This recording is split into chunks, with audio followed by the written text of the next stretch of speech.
Tu sais, il y a quelque chose d'étrange dans la manière dont nous vivons nos pensées. Chaque jour, on croit que tout ce qui traverse notre esprit est vrai, urgent et important. On se surprend à se critiquer, à s'inquiéter pour demain, à rejouer dans notre tête des conversations d'il y a 10 ans, et on pense que tout ça, c'est nous. Mais ce n'est pas toi, et ça n'a jamais été toi. Imagine un instant que tu es dans une pièce pleine de bruit, une radio, une télé, des gens qui parlent. Tu pourrais te concentrer sur un seul son, mais tout le reste continue de résonner autour. Eh bien, nos pensées fonctionnent un peu comme ça. Elles sont là, elles tournent, elles grondent, mais la voix, elle, qui les observe, c'est toi. C'est cette partie silencieuse, cette conscience qui regarde, qui écoute, mais qui n'est pas emportée par la cacophonie. Tu as sûrement déjà remarqué ce moment où tu es au travail, ou dans une conversation, et que son esprit part ailleurs. Tu rumines quelque chose qui s'est passé hier, tu anticipes un problème demain, ou tu te répètes des critiques que tu t'infliges toi-même. Et parfois, tu réalises que tu n'es même pas concentré sur ce que tu fais. C'est exactement là que le piège se referme. On croit que ces pensées sont notre réalité. On croit que nous sommes ce flot constant de jugement et de projection. Mais prends un instant pour observer. Si tu écoutes vraiment, tu verras que ces pensées vont et viennent. Certaines sont drôles, d'autres absurdes, d'autres encore pénibles, et pourtant la conscience qui les voit reste calme et intacte. Et c'est là que commence la liberté. Dans cette vidéo, je vais te montrer que ce bruit incessant, ce n'est pas toi. Je vais te donner des repères, des exemples et même des exercices simples pour que tu puisses commencer à te détacher de ce flot mental. Parce qu'une fois que tu comprends ça, ton esprit cesse d'être un ennemi et il devient plutôt un outil. Et je veux que tu retires cette idée dès maintenant. Tout ce qui se passe dans ta tête n'est pas toi, pas une seule seconde. Arrête-toi un instant et observe ton esprit. Tu peux même fermer les yeux si tu veux. Remarque toutes ces pensées qui apparaissent. Une phrase que tu t'es dite hier, un souvenir d'il y a quelques jours, peut-être une idée pour demain. Tout ça surgit sans que tu n'aies rien demandé. Tu vois comme c'est automatique, et pourtant tu crois souvent que tu contrôles tes pensées. Mais la vérité c'est qu'elles viennent et repartent toutes seules, comme des nuages dans le ciel. Et toi, derrière ce flot, tu es là, immobile, calme et présent. Ces pensées ne sont pas toi, tu n'es pas ce bruit incessant. Elles sont juste des signaux, des réactions à ce que tu as vécu, à ce que tu as ressenti, et à ce que tu attends de la vie. Et le piège, c'est quand tu t'identifies et t'investis émotionnellement à ce flot. Tu te mets à croire tout ce qui se passe dans ta tête. Je ne suis pas capable, je vais échouer, mais qu'est-ce qu'ils vont penser de moi? Et parce que tu y crois, ces pensées deviennent ta réalité. Mais ce ne sont que des histoires que ton mental invente, des scénarios qu'il rejoue sans arrêt. Imagine tes pensées comme des invités qui frappent à ta porte. Certains sont agréables, tu les accueilles avec le sourire, d'autres sont agaçants, bruyants ou intrusifs, mais toi tu es le maître de la maison. Tu peux les laisser passer, les observer ou même leur demander de partir. Ce n'est pas toi qui es en danger parce qu'ils sont là. Tu peux commencer à les voir comme ça, des visiteurs, et non le maître de ta réalité. Tu sais, beaucoup de gens ne remarquent pas ce mécanisme. Combien de fois ton esprit s'emballe dès le matin, au moment où tu ouvres les yeux? Avant même de te lever, il est déjà en train de passer en revue toutes les choses à faire, tous les problèmes à anticiper, toutes les inquiétudes pour demain. Et si tu écoutes bien, tu te rends compte que ce flot est souvent inutile. Il ne fait que te fatiguer. Mais si tu prends quelques secondes pour respirer, pour observer ce flot, alors tu réalises que tu n'es pas ces pensées, mais plutôt celui qui les observe. Pour te donner un autre exemple concret, tu es en voiture et ton esprit commence à penser à une ancienne dispute que tu as eue. Ta colère monte, tu sens ton cœur s'accélérer et tu pourrais presque croire que cette dispute est en train de se passer là, maintenant, dans ta voiture. Et pourtant, tu es assis, en toute sécurité, concentré sur la route. La pensée et l'émotion sont là, mais toi, tu es séparé de tout ça. Et si tu prends conscience de cette distinction, tu peux alors respirer, revenir au moment présent et ne pas te laisser emporter par la tempête mentale. Ce que je t'explique ici, on le retrouve aussi dans de nombreuses religions et traditions spirituelles depuis des siècles. Par exemple, dans le Coran, il y a ce concept du waswas, ces murmures qui essayent de te détourner de la paix et de la présence intérieure. Ce n'est pas toi, ce sont juste des suggestions qui passent par ton esprit. Dans la Bible, on parle aussi de pensées, de doutes et de peurs qui assaillent l'homme, mais qui ne définissent pas l'âme. Si tu veux vraiment expérimenter cette séparation, tu peux faire un petit exercice maintenant. Tu peux t'asseoir, fermer les yeux et regarder tes pensées pendant 5 minutes. Ne combats rien, ne les analyse pas, contente-toi uniquement de regarder. Et tu verras que le bruit continue, mais que derrière ce bruit, entre deux pensées, il y a toujours cet espace calme. Et c'est là que tu sens ta vraie présence, c'est là que tu comprends que le bruit de ta tête n'a jamais été toi. Et souviens-toi que ce n'est pas parce que c'est bruyant que c'est vrai. Imagine que ton esprit est une radio. Cette radio, elle est allumée en permanence, elle ne se tait jamais. Tu te réveilles le matin et déjà elle démarre. Il faut que je me dépêche, j'ai pas assez dormi, est-ce que je vais y arriver aujourd'hui? Et le soir avant de dormir, elle continue. Pourquoi j'ai dit ça? Qu'est-ce qu'il pense de moi? Et si demain ça se passe mal? Eh bien, tu vois, cette radio intérieure, elle ne s'arrête jamais. Et ce n'est pas le bruit en lui-même qui pose problème. Le vrai piège, c'est que tu t'y accroches. Tu crois que cette voix dans ta tête, c'est toi, tu t'identifies à elle, comme si chaque pensée décrivait une vérité absolue sur qui tu es. Et c'est là que naît l'illusion. Ton esprit enregistre des souvenirs, des jugements, des phrases qu'on t'a dites, et il les répète sans cesse. Tu as peut-être entendu dans ton enfance que tu n'étais pas assez intelligent. Aujourd'hui, chaque fois que tu affrontes une difficulté, ton mental relance la cassette. Tu n'y arriveras pas. Et toi, tu te comportes comme si cette voix avait raison. Mais si tu prends du recul, tu vois bien que ce n'est qu'un écho du passé, ce n'est pas toi. Et ce n'est pas ton essence profonde.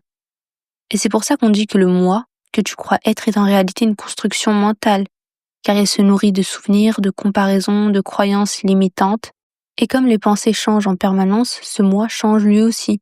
Et un jour, tu te dis « je suis capable », le lendemain, tu te dis « je ne vaux rien ». Pourtant, derrière ces fluctuations, il y a quelque chose de stable, quelque chose qui ne change pas. Et ça, c'est ta conscience.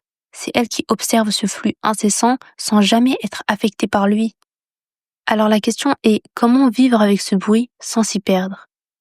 Le secret, ce n'est pas d'essayer de le faire taire de force. Tu ne peux pas empêcher ton esprit de produire des pensées, c'est impossible.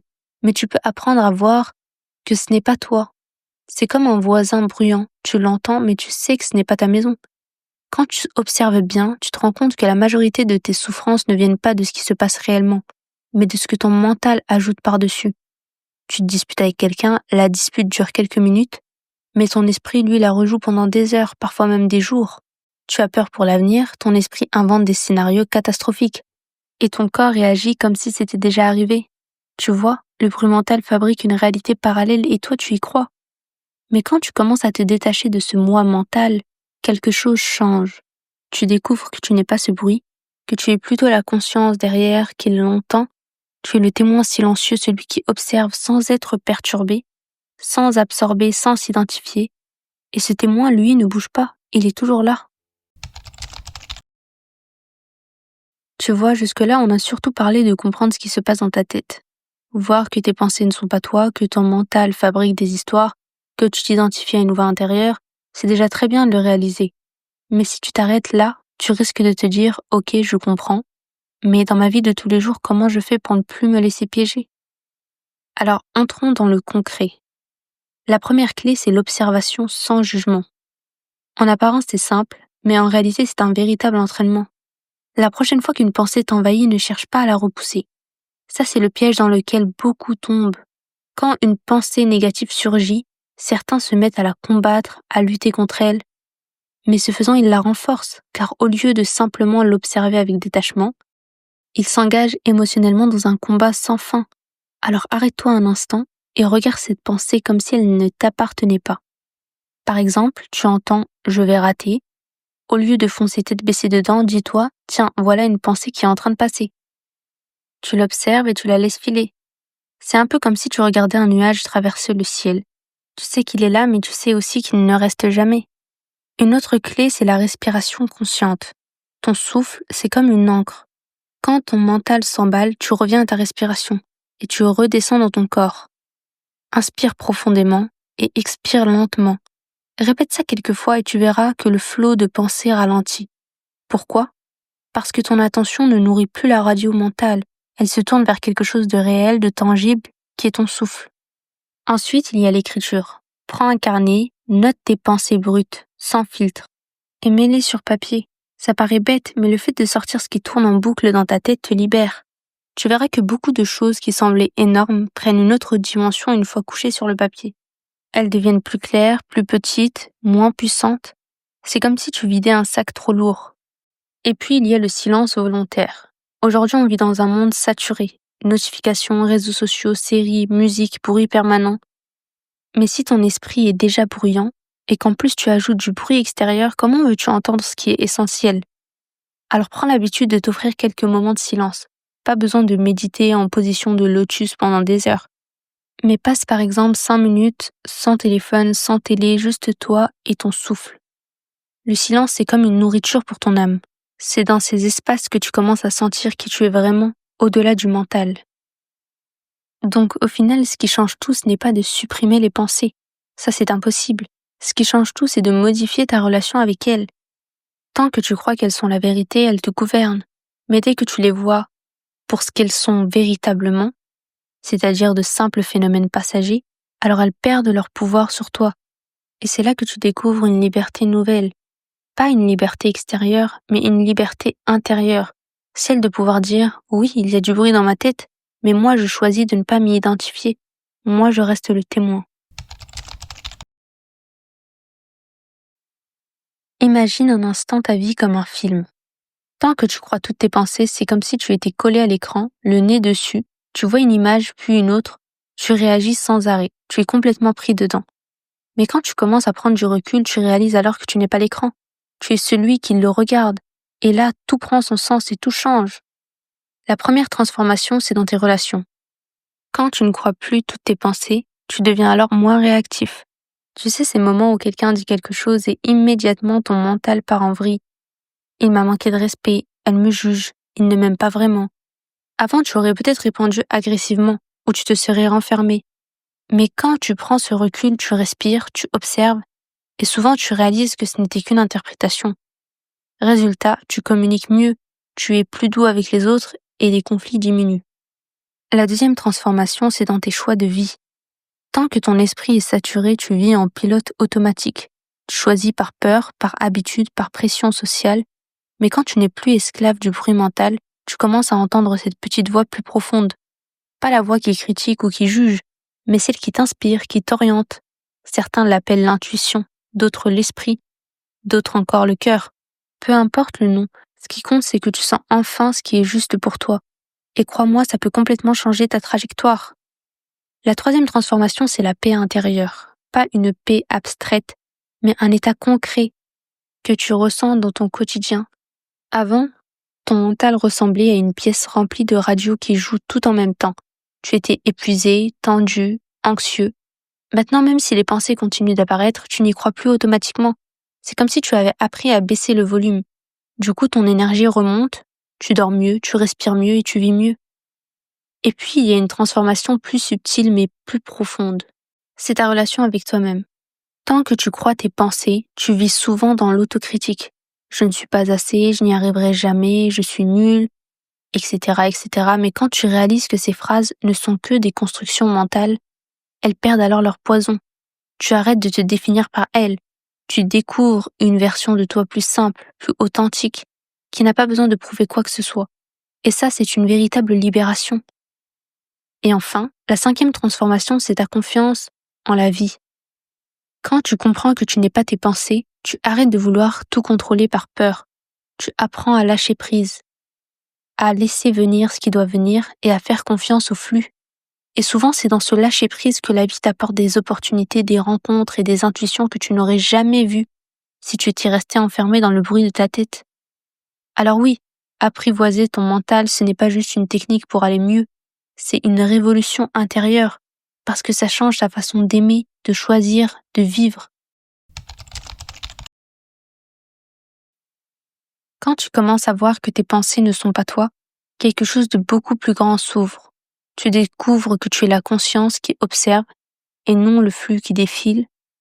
Imagine ton esprit comme le ciel et que tes pensées sont comme des nuages.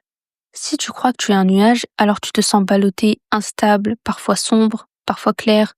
Mais si tu réalises que tu es le ciel lui-même, tu comprends alors que les nuages passent et que toi tu restes. Et cette simple bascule, c'est une révolution intérieure. Spirituellement, ça veut dire que tu arrêtes de t'identifier à ton ego, à cette petite voix qui veut tout contrôler, tout comprendre, tout étiqueter.